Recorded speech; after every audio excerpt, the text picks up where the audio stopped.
This copyrighted broadcast, presented exclusively on GIAA.TV, is copyrighted by the Georgia Independent Athletic Association, a division of the Georgia Independent School Association, for the private use of our audience. It may not be retransmitted, reproduced, rebroadcast, or otherwise distributed or used in any form without the express written consent of the Georgia Independent School Association. Welcome in, everyone, to another edition of the High School Football Scoreboard Show presented by the Beck Center. We are live here on this Friday night, semifinal night, as winners. We already know who's going to be in those state championships. What up, Big Rich? Hey, what's going on, Thrift? Glad to talk about these semifinal games, and I can't believe that the championships are going to be next week in Macon. All right, so we got a ton of scores. Well, not a ton. We have 8 scores we're going to be getting into. We already know who's in the 1A classification. It is going to be Richard, rematch of last year, Edmund Burke, and Robert Toon. So we can't wait for that. That will be next Friday, on GIAA.TV. We are presented by the Beck Center. We've had a lot of fun all season long, and I know everybody's tuning in right now. So let's just go ahead and do it, Big Rich. Let's look at the scores. All right, first one. Westminster takes down Vidalia Heritage. We thought it was Vidalia and Sherwood collision course. Westminster says they'll have none of it, and they get a big win, 29-8. Richard. Yeah, they took down the number 2 seed of Vidalia Heritage. And how about Westminster Schools of Augusta? They got a big win, and they've had just an incredible season all year long, and it started with their running attack with Porter Grinalds, and he's had 14 touchdowns all season, and he's really been tremendous on the defense. TJ Daniels has been big as far as being a big playmaker in the secondary, and they are looking to get back and try to make a big playoff splash. I know that last year I'm looking at their season last year. It's another rematch of a state championship. It seems like we're going to say that, Rich. Yeah, we got last year's state championship. So good win by Westminster. All right, let's continue on. Other 8-man football. Sherwood Christian was playing, Richard. And Sherwood Christian got a big win over Georgia Christian, 30-7. So Sherwood, Westminster, 8-man football next Thursday, GIAA.TV. Big Rich. Well, the defending champion, Sherwood Christian, they had no problem taking down their rivals, Georgia Christian, 30-7. Just like last year when they beat them in the regular season, Sherwood Christian looks like they're going to be the favorites. And I think that they have just been firing on all cylinders. This team, led by Quentin Murray, 125 yards a game. He has 16 touchdowns this season. And he's also been incredible as a DB with 3 interceptions. And Trip Roberts, you remember that name from last year's 8-man championship? Pretty good football player. 44 touchdowns through. 44.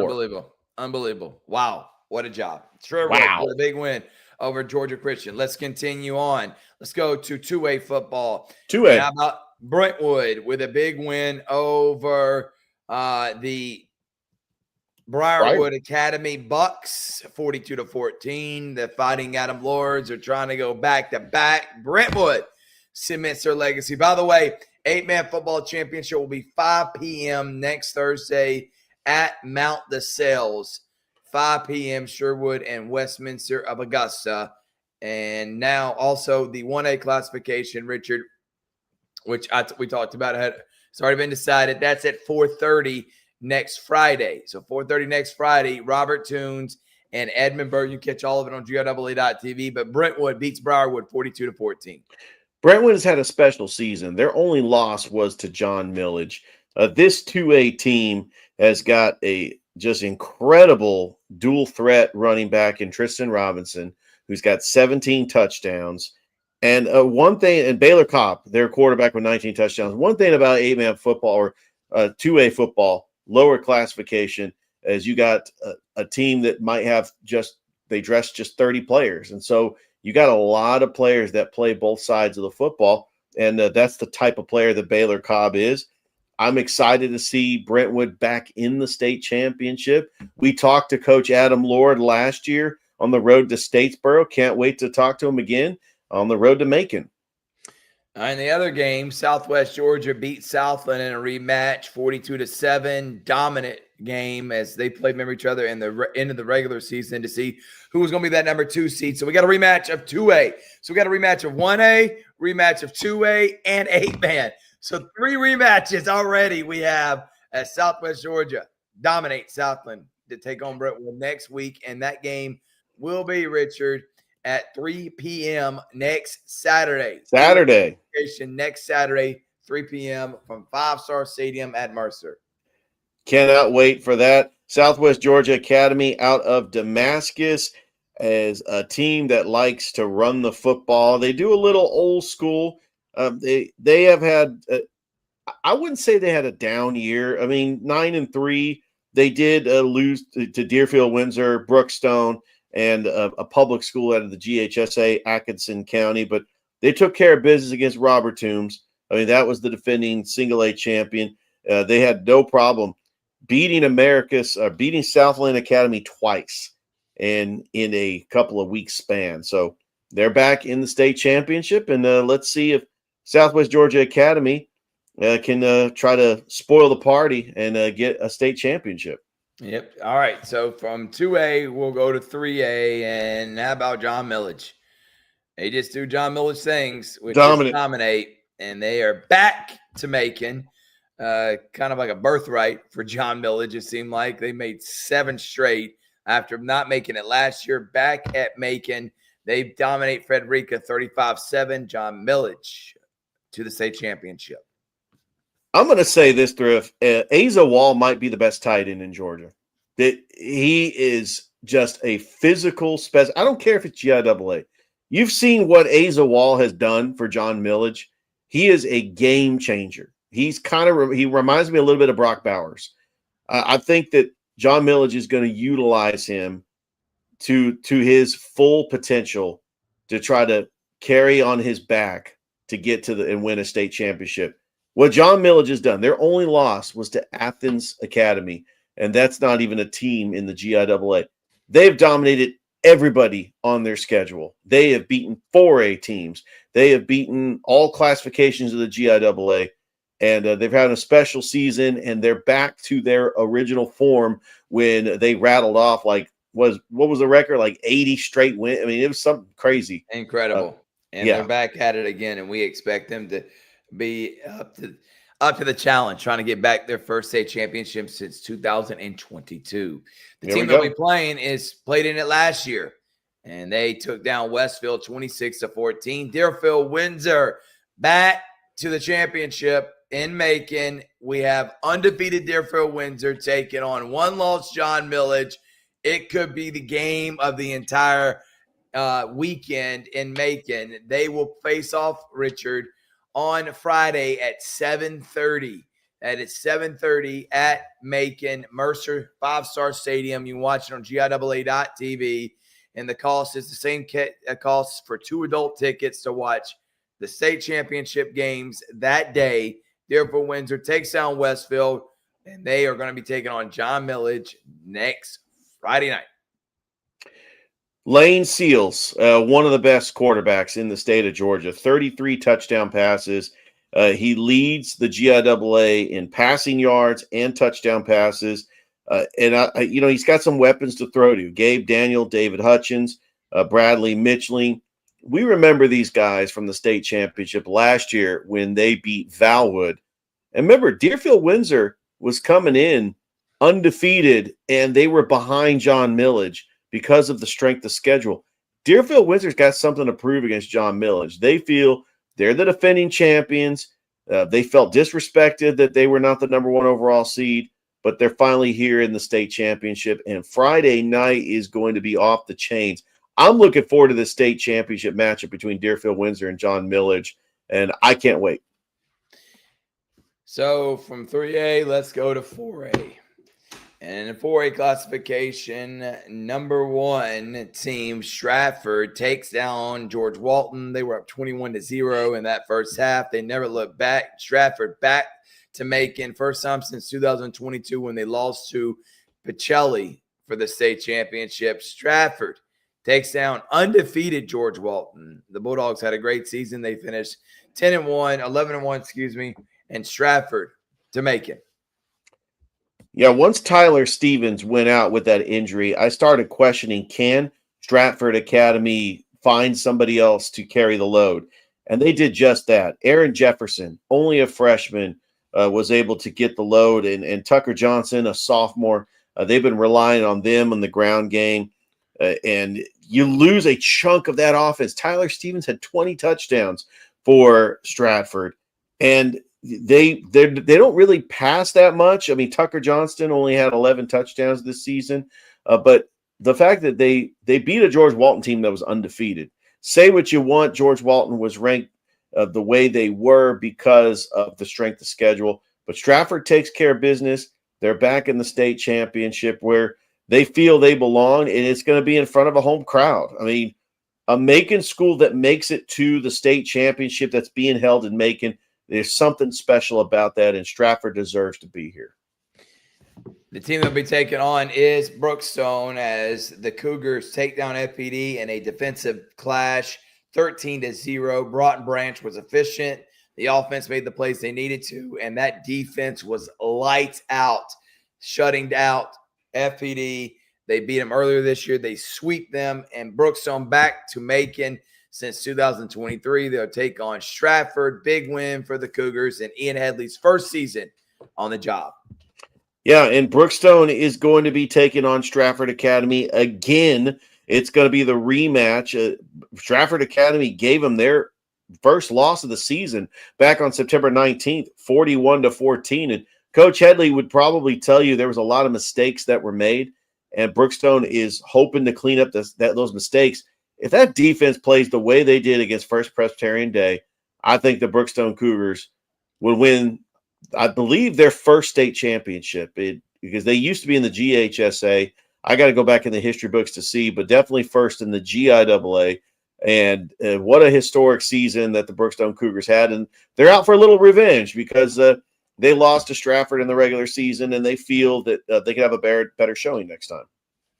So those are your champion. Those are your 1A, 2A, 3A, 4A, and 8-man. We'll take a break. We'll do a quick preview, talk about what we got coming up next week and more. It's a high school football scoreboard show presented by the Beck Center in Georgia, Alabama. On GIAA.TV.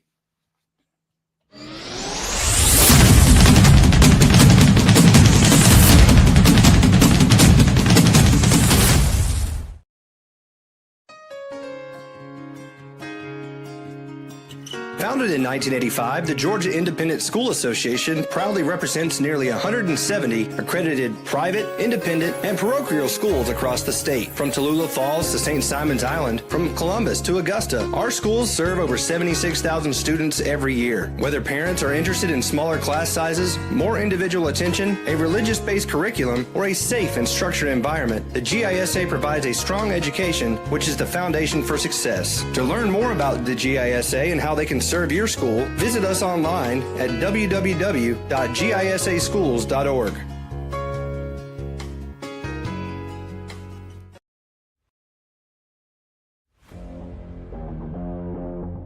GIAA.TV now brings you more live coverage of more sports than ever before. Announcing GIAA.TV Lite with live coverage of swim, wrestling, cheer, and more. GIAA.TV Lite is the next best thing to being there. From one screen, you will hear the crowd, see the action, the scores, the stats, and more. With no play-by-play or instant replays, GIAA.TV Lite is half the price of our regular broadcast. Announcing GIAA.TV Plus. With all of your fan favorites, GIAA.TV Plus now adds volleyball, softball, all-star football, and more, featuring all the play-by-play, instant replays, multiple angles, and more, all for less than the cost of 2 adult tickets to the event. Don't miss 1 second of the action all year long, only on GIAA.TV.